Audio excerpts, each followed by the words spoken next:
Hi, folks. Zelensky was today in Kherson, the city, the right side of the river, the Dnieper River, under control of the Ukrainians, of course, and he was with special security measures, with a lot of soldiers and secret service, you name it. And there were shots being reported. I don't know if this is a serious report. I have seen this on Twitter. There is no much replies on Twitter by the channel of Nexta. Nexta is that famous internet platform of Belarusian opposition to Lukashenko and very ferocious also anti-Putin. They even say that the Russians tried to kill Zelensky.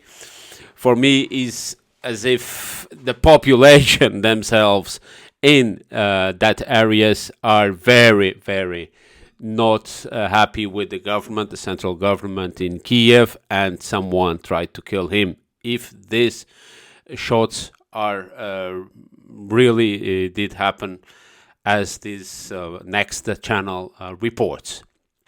The thing is that in the consequences, the aftermath of this, the flood from before yesterday, in this dam of Nova Kharkovka in the Dnieper River. This is the second biggest dam in the river, the second biggest dam in Ukraine. Actually, this dam comes after another one that is still in control of the Ukrainians. And imagine what they have did in the previous days before the explosion. The first dam, the one in control by the Ukrainians, have opened the doors to flood more water to the river. So this space in between the two dams were in a higher capacity as normal. So it points that this was made on purpose, and most probably by the Ukrainians. From the consequences now, Zelensky is now calling the world for an decisive measures against Putin, because this is a major crime against humanity, war crime whatsoever. This is typical public relations by Zelensky.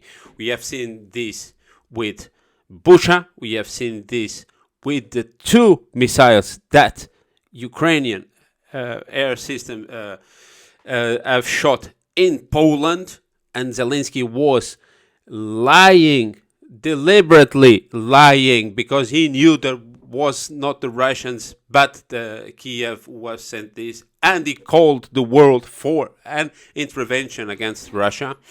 We have seen this with the Nord Stream. We have seen this with the drones in Kremlin. We have seen this in some other situations, that when there is doubt, he comes out in the press, and they have seen this in the big media, big German media, Portuguese, Spanish, British, American media, very strongly. Now he wants to make a perception to the world, especially for the Europeans, because we are tired as Europeans to be sending money to Kiev for a war that is not ours, that we are losing our standards of living in Europe because of this war, because of this regime in Kiev. So he is desperate, and he is now calling the world for an intervention against Russia. And this comes in a point which is kind of very, very, very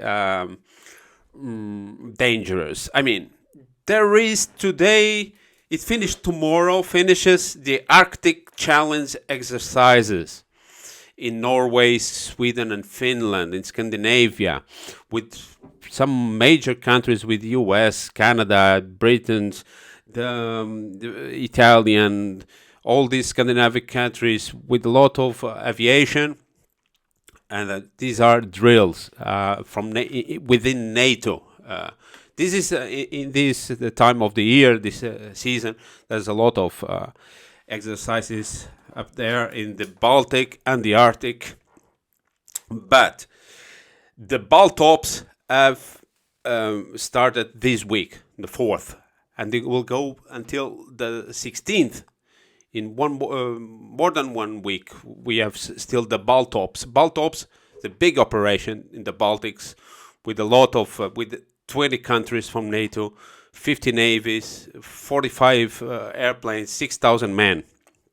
But the Air Defender starts Monday, next Monday. Air Defender is the biggest and will be the biggest exercise, joint exercise within NATO structure ever. It never had so many troops up there in this area again. Air Defender will be between Germany, Denmark, I think, Czech Republic, Belgium will involve. I don't know. I don't have here present, but I will put here the link down below to see the magnitude of this exercise. That, by one side, this is mostly aircraft exercise, but Baltops is more Navy. And they coincide between the 12th and the 16th. So there will be up there around more than 20,000 troops from NATO in a high alert mode that could be used. So many analysts, I have today read an article by a historian, a military historian, a German, who asks that the Russians might think this is part of the counteroffensive from the so-called counteroffensive by the Ukrainians. And in my view, this as a coincidence, it comes with this the dam explosion of the reservoir 2 days ago. So this is a lot of coincidence here in time and place. It could be that this counteroffensive will be done now with the help of NATO. Could be. There is no evidence of this, but there is the coincidence in time and place, and could be the start of the war between NATO and Russia. God forbid. Nobody wants this, but if it goes as Zelensky wants, that's what we are facing right now. The good news is that G20 will be held this year in India, and Prime Minister Modi has excluded Zelensky from the meeting. I mean, you wanted to use the meeting again to make propaganda against Russia, and actually Russia is a part of the G20, and Prime Minister, which is the host, Prime Minister Modi this year is the host, and they said, no, you're not invited. So he is kind of very pissed off because he cannot use this platform to make propaganda against Russia and asking for more money for his war. But the point is that right now that we are in a situation which is very serious. I mean, this is being very serious since a long time. But right now, with all this incident of the reservoir, it's, I mean, it goes directly to civilians. So the people have to flee these areas. And what here in the West they are not saying is the most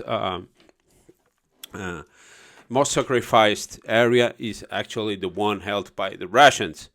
But they are really making a propaganda operation with this.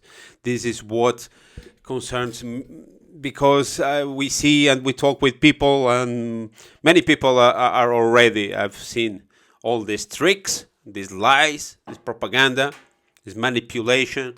But most of them know, they believe basically, and Zelensky comes to television and they talk only for the emotions, not for the reason. If you look at the reasons, there is no reason that the Russians would do such a thing, and there is a lot of reasons why the Ukrainians or part of the Ukrainian establishment would do this on behalf of a third party. Because this has to come from a third party. Because this is strategic to go to Crimea. As I said last chapter, go back there and see why Great Britain, why the United Kingdom and the NATO and the Americans want Sebastopol, the port, the Crimean Peninsula, because it's strategic to control the Black Sea. Eyeing already the Caucasus, Azerbaijan, all these areas. Is actually I recommend to read this book, because this book talks exactly about controlling the heartland, that area. Look here, Iran, everything else, and it might be the reason. Look at this. Look at this.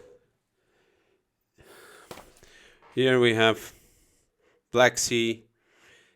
This is the crossroad of everything, is Crimea.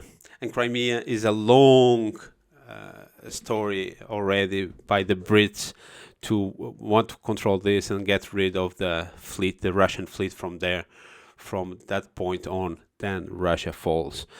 Well, but we have talked about this before. This is a great escalation who did this with this purpose. The consequences, the whole consequences are still remain to be seen in the next weeks. But stay very close to the channel, because we will talk about this as soon as we have news. See you soon.